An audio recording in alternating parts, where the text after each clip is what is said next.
good to be with you tonight, and thanks for the invitation. I really do appreciate you guys, and yeah, I spoke exactly a year ago, I think the 21st of June last year.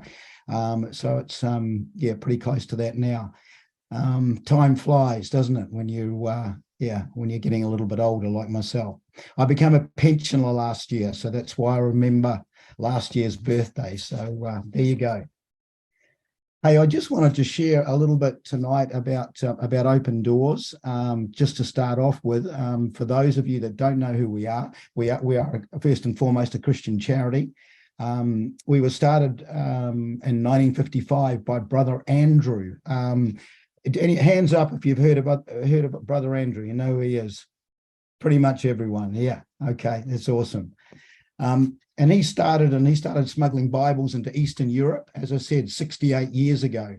Our mandate, the mandate of Open Doors, is to serve the persecuted church globally. And our mission is to help people follow Jesus no matter the cost. And that really is the key. We are currently represented in the 70 most dangerous countries around the world to be a Christian. What do we do? Well, we help with practical needs. We help with food, shelter, and medicine. We supply Bibles. That's still a big part of our ministry, supplying Bibles and Christian literature into these countries. We run discipleship courses, and we provide leadership courses as well as trauma therapy. We work with local teams on the ground. That's one thing I love about Open Doors, is the fact we don't go into these countries with all guns blazing. We work with local teams on the ground who tell us what and where the needs are. I believe personally that we, the Western Church, can learn so much from our persecuted brothers and sisters who live and walk by faith on a daily basis. They really do. Their faith is inspiring, but it's challenging at the same time. I guess a question I've often asked myself is, why is the persecuted church the fastest growing church in the world? When you think about that, it should be the other way around. The Western church should be the fastest growing. We have freedom here to share the gospel. We have freedom to invite people to church. We have freedom to pray together. And yet the persecuted church is the one that is growing rapidly. I just want to focus for a moment on the 2023 World Watch List. Every year, Open Doors puts the World Watch List out. And there's been a couple of changes I just wanted to highlight. So, Andrew, can you put that slide up of the 2023 World Watch List, please? Great. Everyone see that? Now, you'll notice that number one, again, is North Korea. And that has been number one for 22 out of the last 23 years. Last year, there was a new number one. I don't know whether I shared that last year, but can anyone remember what the number one country was last year? Oh, chat, here we go. Let's have a look at the chat. Afghanistan, yeah, you're right. So someone, yeah, that's great. So Afghanistan was number one last year. And a lot of people have asked the question, why is Afghanistan, why have they dropped down to number 9? It's a big fall from number 1. And the very simple answer to that is that there are simply very few Christians left in Afghanistan. Most have left or been martyred. We estimate that there are currently less than 10,000 believers left in Afghanistan. So you can imagine what it must be like for them. The whole church over there has been driven underground. So we need to pray. And that's one of the prayer items tonight, is to pray for Afghanistan, for protection, for strength to endure, for courage in the face of adversity, and for hope in a Saviour who said in Matthew 5, "Blessed are you when people persecute you because you are my followers." And then he said in verse number 12, "Be very happy about that. Be very glad, for great is your reward in heaven." So that's the World Watch List, and that's I'd love us to focus on praying for one country there, and that's Afghanistan. And the other country I would also love to pray for is, well, it's a region in India, and you've probably heard of Manipur, and this is what 2 weeks ago. That's where that photo's from. These were the scenes in Manipur, and most of you would know that there's been a crisis over there, and there's been a lot of violence towards Christians, and there's been the destruction of a lot of buildings, church buildings.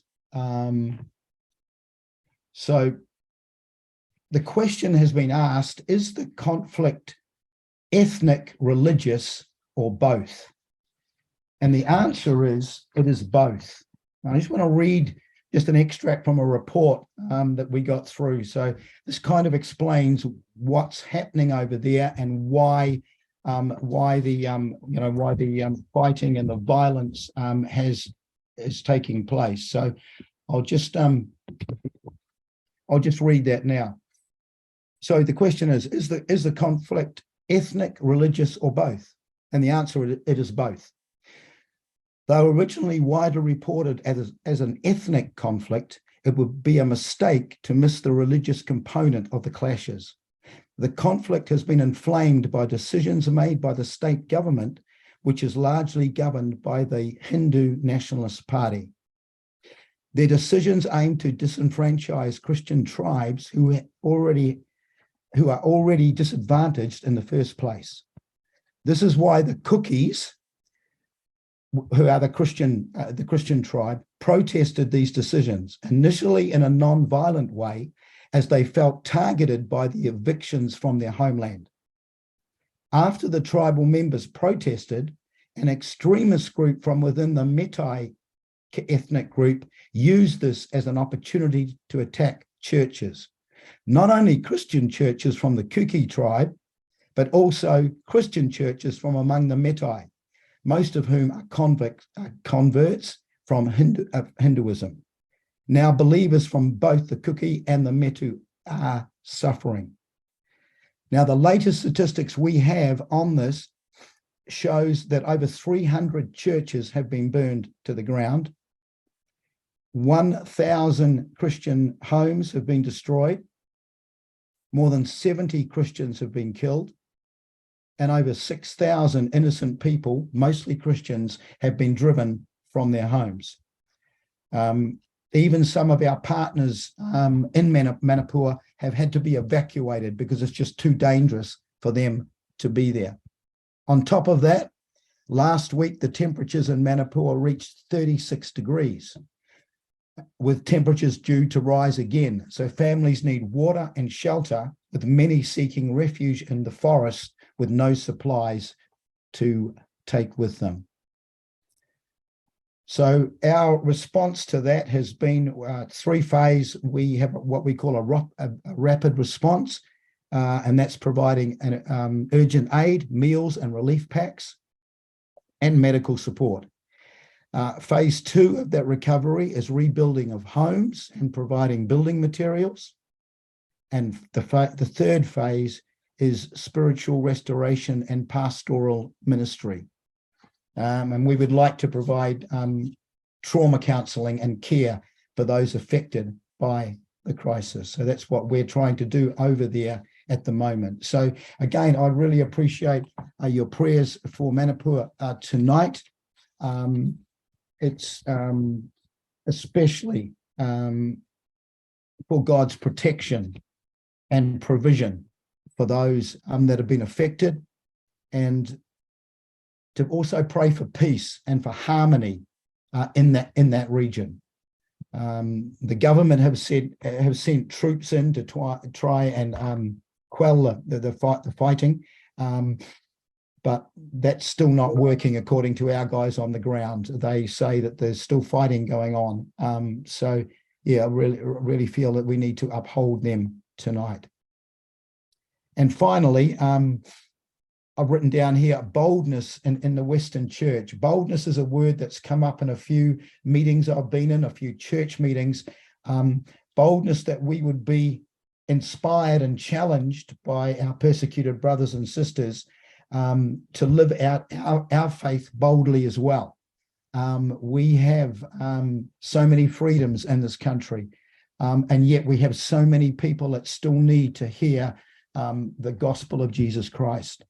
And I think sometimes what holds us back is just that spirit of boldness, and that's what the persecuted church has. That's why they're growing. And I just believe that if we can pray for that, then God will open doors, and that's really what we want. Yeah, so hopefully you're encouraged by that, and I'm looking forward to praying with you all tonight. Thank you.